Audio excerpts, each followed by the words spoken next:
Tu es africain francophone, tu n'as pas encore 45 ans. Cette vidéo risque de te réveiller brutalement. Dans mon pays, la Côte d'Ivoire, les jeunes représentent 77% de la population. Je ne connais pas le pourcentage qu'il y a dans ton pays, toi qui me suis en ce moment.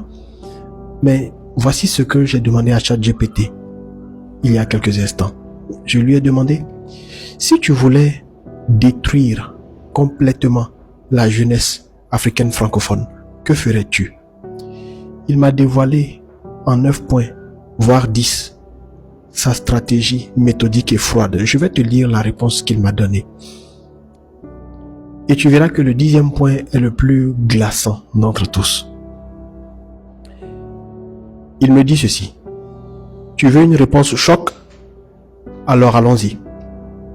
Si je voulais vraiment détruire la jeunesse africaine du 21e siècle, voici ce que je ferais méthodiquement, froidement, cyniquement.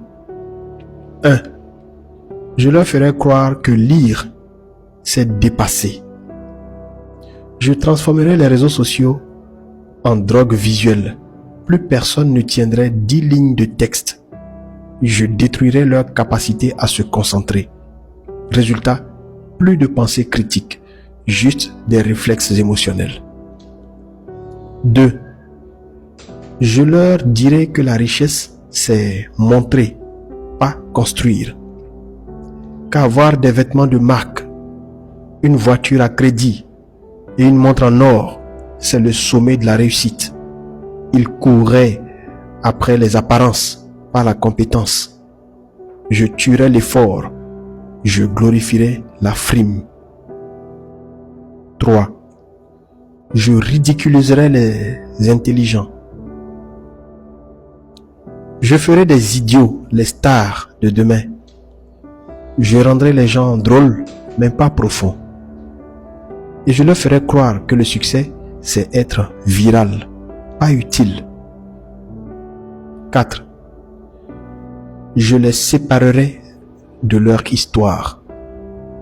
Je leur ferai croire que leur culture ne vaut rien. Je supprimerai leurs repères. Je ferai d'eux des consommateurs d'importation, pas des bâtisseurs enracinés. 5.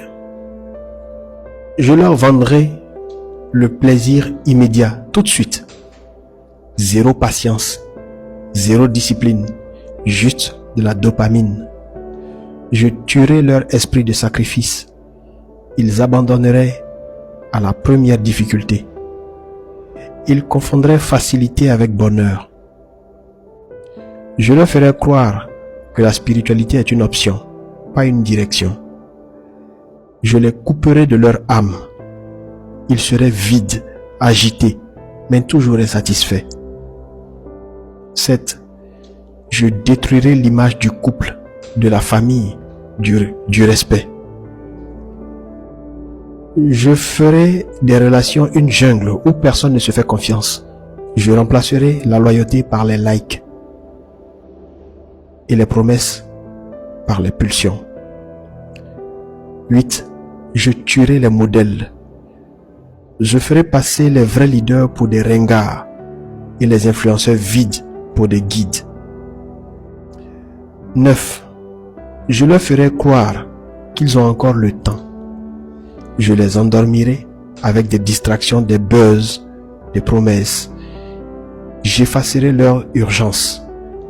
Ils se réveilleraient à 45, 50 ans, voire plus. Trop tard. 10. Il me dit ceci. Mais tu sais quoi? Ce plan est déjà en marche. Et tant que personne ne tire la sonnette d'alarme, tant qu'il n'y aura pas des voix qui osent dire « réveille-toi », tant que les jeunes ne se lèvent pas pour se former, s'aligner, se discipliner, la destruction continuera en silence. Je ne sais pas ce que ce message-là te fait, mais moi, ça m'encourage à continuer à réveiller mes frères africains francophones, à être la voix qui dit réveille-toi, lis, Forme-toi. Investis en toi. Augmente ta connaissance. Aie des objectifs. Ne te contente pas de suivre la masse. Ne cherche pas les raccourcis qui vont te voler ton âme. Ne cherche pas à être dans des pratiques dont tu auras honte demain. Ne cherche pas à rabaisser tes standards juste pour faire comme tout le monde. Ne cherche pas à t'enrichir par des voies illicites. Tu peux devenir ce que tu veux. Tu peux avoir l'argent que tu veux. Tu peux gagner les opportunités, saisir les opportunités qui s'offrent à toi. Tu peux créer de nouvelles réalités. Tu as tout le potentiel qu'il faut. Ce que tu es est infini. Ce n'est pas ta couleur de peau qui définit ta limite. Ce que tu es sans limite. Tout est fonction de ton audace, de ta vision, de ta discipline et du prix que tu es prêt à payer. Et ce prix-là n'a pas nécessairement besoin d'être exorbitant, n'a pas nécessairement besoin d'être au sacrifice de ta vie ou au sacrifice de tes valeurs. Nous allons continuer à tirer la sonnette d'alarme. Si cette vidéo-là t'a parlé, partage-la pour éveiller tes amis. Partage-la pour éveiller le maximum de jeunes que tu connais. Et abonne-toi à ce compte pour plus d'inspiration de ce genre. Prends soin de toi car tu es une personne formidable. Vis à partir de la fin.